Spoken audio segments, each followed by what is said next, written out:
Hello বন্ধুরা, আজ আমি চলে এসেছি রাধাবল্লভীর রেসিপি নিয়ে। তাহলে শুরু করি। প্রথমে আমি একটু পরিমাণ আদা, দুটো কাঁচা লঙ্কা, 1 চামচ মৌরি, কিছুটা পরিমাণ দারচিনি ও দুটো লং, দুটো এলাচ খুব ভালোভাবে বেটে নিয়েছি। তারপর একটা কড়াইয়ে 2 চামচ মতো তেল দিয়ে অল্প পরিমাণ হিং ও ওই মশলার পেস্টটা দিয়ে দেব। তারপর সামান্য পরিমাণ নুন ও 1 চিমটি হলুদ দিয়ে মশলাটা আমি ভেজে নেব। ভাজা হয়ে গেলে আমি 2 চামচ চিনি ও বাইন্ডিংয়ের জন্য আমি অল্প পরিমাণ ছাতু দিয়ে নেব। তারপর ঠান্ডা হয়ে গেলে আমি ছাতুটা খুব ভালো করে মশলার সাথে মিশিয়ে নেব।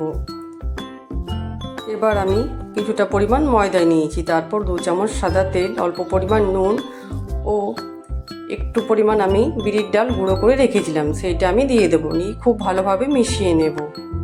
তারপর অল্প অল্প জল দিয়ে আমি একটা ডো বানিয়ে নেব।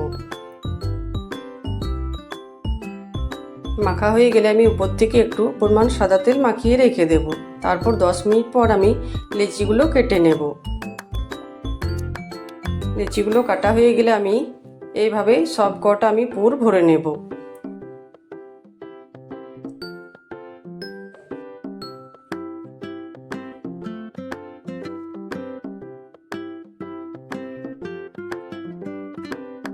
পুরগুলো ভরা হয়ে গেল।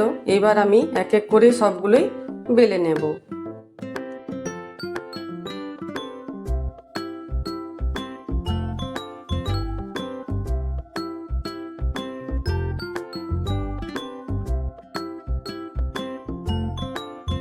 এবার আমি কড়াইয়ে সাদা তেল বসিয়ে একটা একটা করে রাধাবল্লভীগুলো ছেঁকে নেব।